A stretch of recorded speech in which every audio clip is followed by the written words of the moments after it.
Happy new year. सुनाई नहीं दिया मुझे। नव वर्ष की शुभकामनाएं आपको। Happy New आपको Year। भी। पोकाड़िया साहब बहुत शिद्दत से फिल्म बनाई है लगता है आपने। बताइए कितनी मेहनत लगी आपको इस फिल्म में। अब एक आदमी 50 फिल्में 55 फिल्मों के बाद मेहनत वाली बात तो है नहीं, बस सीरियसली सिंसियरली अच्छी फिल्म बनाने की कोशिश की है। सब अच्छे परफॉर्मर थे, सब अच्छे एक्टर थे और हर चीज में ईमानदारी बढ़ती गई है, मेकिंग में भी और हर तरह से। इसी वजह से आज मैं समझता हूँ हिंदुस्तान के हर कोने कोने में इस पिक्चर का अवेयरनेस है। जो आप प्रमोशन की बात कर रहे हैं ना, हम लोगों ने यूट्यूब पे ट्रेलर छोड़ा है, हमने 1 रुपए का भी, मैंने एज ए प्रोड्यूसर कोई मैनिपुलेशन नहीं किया। 15-16 लाख आदमी देखे और मुझे रात को 2-2 बजे फोन आते हैं, बुखाड़िया साहब ये फिल्म आपकी सुपरहिट होगी। तो मुझे लगता है ऑलरेडी प्रमोटेड हो गई, मतलब ऑलरेडी लोगों में चर्चा है। तो ईमानदारी से सब लोगों ने मिलकर एक अच्छी फिल्म बनाने की कोशिश की है और मैं पूरा यकीन से कहता हूँ जैसे पहली फिल्म मेरी प्यार चुकता नहीं थी ना, वैसे ही कुछ सेंसेशन करेगी और ऐसी फिल्में चलने से एक ट्रेड में अच्छा ट्रेंड बनेगा। नहीं तो आज जो भी फिल्में बन रही है ना, किसी का सर पाँव नहीं है, बस सब मार्केटिंग की वजह से फिल्में चल रही है। और ये 100-200 करोड़ की बात करते हैं ना, तो 300 रुपए का टिकट है। हमारे जमाने में 5 रुपए 10 रुपए के टिकट होते थे और उस वक्त 1500 आदमी थिएटर में होते थे, 1500 बाहर खड़े होते थे। लाइक तेरी मेहरबानी, आज का अर्जुन, फूल बने अंगारे, सो मैन, बिकॉज स्टफ होता था, अच्छा म्यूजिक होता था, अच्छी फिल्म होती थी। तो ये फिल्म चलने से मैं यकीनन कह सकता हूँ कि जरा सा ट्रेंड चेंज होगा फिल्म इंडस्ट्री का। लोग सीरियसनेस होंगी पिक्चर बनाने के बारे में। लोगों को आज जो मेरे हिसाब से जो फिल्में बन रही है ना, I am sorry to say something, to comments anything, so let's hope film should do well. Mallika, ये आपकी कमबैक फिल्म का है, काफी समय बाद वापस से comeback film. Why come back? मतलब काफी समय बाद, थोड़ी समय बाद आ रही है तो 1 साल ही तो हुआ है। बड़ा मिस किया आपने मुझे। फिर और क्या, यहाँ 1 महीना नहीं दिखती है आप तो हालत खराब हो जाती है लोगों की। देखो यार, सभी शैतान नॉटी बॉय सवाल पूछ रहे हैं। मेरी सिस्टर्स आज बड़ी चुप चुप बैठी हैं यहाँ। मल्लिका, काफी लाइक आपने भी काफी मेहनत की है इस फिल्म के लिए, कुछ बताएंगे? जी, कुछ ज्यादा नहीं करती? हर फिल्म में मेहनत करती हूँ मैं। और मल्लिका, एक चीज ये थी कि आपको पता है अब नया सेंसर बोर्ड आ गया है, आपको लगता है फिल्म पास करा ली है या आप करवाएंगी? हो गई किसी कट के बगैर, वो भी। आप कौन सी दुनिया में है? आपने सर्टिफिकेट दिखाया तो है नहीं अभी तक। और अब ये डायरेक्टर जी को बोलिए, दिखा देंगे। जो दिखाया सब पास है। और अब जो दिख रहा है उसके बाद आपको लगता है कहीं रुक जाएगी फिल्म, ऐसा कुछ लगता है आपको? एक बार सर्टिफिकेट इश्यूड हो जाता है फिर कुछ नहीं होता है। तो अडल्ट फिल्म है यानी कि? एडल्ट है बट पास है सब। जो आप आगे पीछे सुन रहे देख रहे सब पास है। मल्लिका, ये जो गाना था आपका, कैसा रहा ये शूट करने में आपके लिए?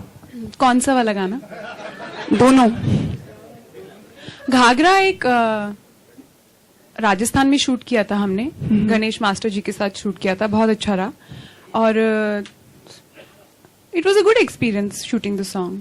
और दूसरा जो दूसरा गाना था एक्चुअली वो बहुत इंपॉर्टेंट गाना है फिल्म के लिए, क्योंकि वो एक रिकॉर्डिंग कर रही है, तो हर डिटेल पे ध्यान देना बहुत जरूरी था। And in all seriousness I am saying, because वो सीडी रिकॉर्ड करी है, that CD is a insurance against that corrupt politician. उस सीडी के थ्रू ही वो अपना फ्यूचर आगे बढ़ा पाएगी। तो इसलिए, और ये गाना बहुत अनकंफर्टेबल था शूट करने के लिए। किसी भी एक्ट्रेस के लिए ये गाना इजी नहीं हो सकता, मेरे लिए तो नहीं था। ओम जी इतने सीनियर एक्टर हैं, लेकिन ये गाना बहुत जरूरी था शूट करना फिल्म के लिए। Thank you.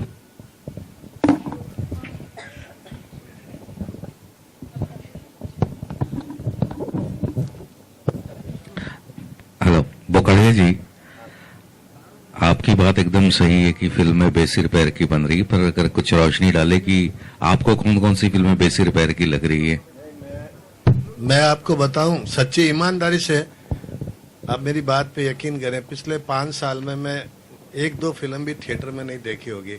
जब टीवी में देखता हूं ना, उनके प्रमो जो गाने के जो शॉट है ना, वो सब एक रिदम, एक डांसर, खाली क्लोज बदल दो आप। किसी को पिक्चराइज करने की इतनी मेहनत, करोड़ों रुपए वेस्ट करने की जरूरत नहीं है।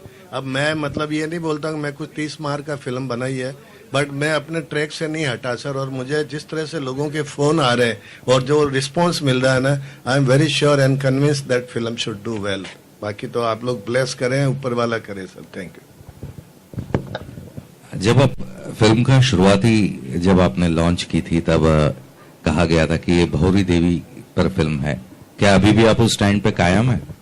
देखिए, मैं आपको बताऊं, भंवरी देवी पे कोई फिल्म बन नहीं सकती कंप्लीट।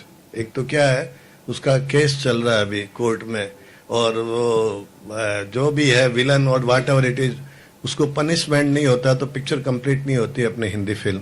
तो इसके लिए एक डायरेक्टर के लिए अगर भंवरी देवी को बेस करके फिल्म बनाएगा तो बहुत मुश्किल है। इंस्पायर्ड हूँ भंवरी देवी से, मैडम का character definitely inspired from Bhanwari Devi, but other lot of other character which is not there in Bhauri Devi's life, like Nasruddin Shah, inspired from Arvind Kejriwal. वो उसका सच्ची बात, Arvind Kejriwal supposed to play this role, but somehow हमारी date wait manipulate और negotiation हुआ नहीं properly, but correspondence हुआ। उसके बाद फिर नसीर साहब ने ये पिक्चर ये रोल करने को तैयार हुए। तो नसीर साहब का role there was no in Bhauri Devi's life. Then lot of we have changed.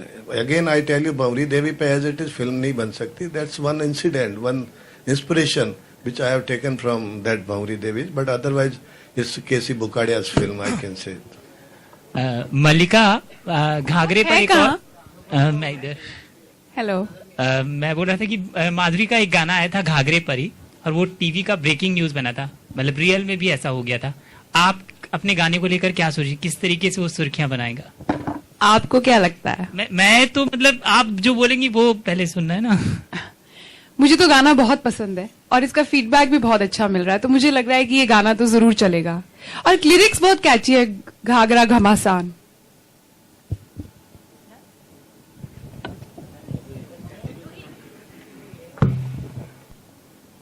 Hi Mallika. Hello. आपसे पूछना चाहेंगे कि आप अक्सर महिलाओं की बात करती हैं, महिला सशक्तिकरण की बात करती हैं। अगर अनोखी देवी की हम बात करें तो किस तरह से वो महिला सशक्तिकरण का परिचय दे रही है?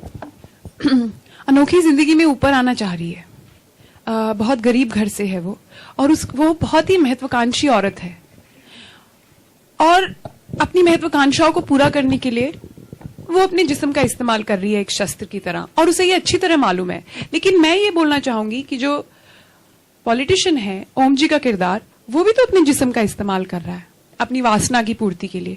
तो इतने सवाल अनोखी को लेके क्यों उठ रहे हैं? ये सवाल उस पॉलिटिशियन को लेके क्यों नहीं उठ रहे? दोनों ही अपने जिस्म का इस्तेमाल कर रहे हैं। ये मैं सबसे यही सवाल पूछना चाहूंगी कि पॉलिटिशियन को कोई कुछ क्यों नहीं पूछ रहा, उनके बारे में उनके ऊपर उंगली क्यों नहीं उठा रहा? मल्लिका, हाय, दिस इज सोनिया हियर। मल्लिका, आपने वुमेन एम्पावरमेंट की बात की है, और अक्सर जब भी ऐसे आइटम नंबर्स रिलीज किए जाते हैं तो बहुत ऐसे सवाल उठते हैं कि वुमेन को ऑब्जेक्टिफाई किया जाता है ऐसे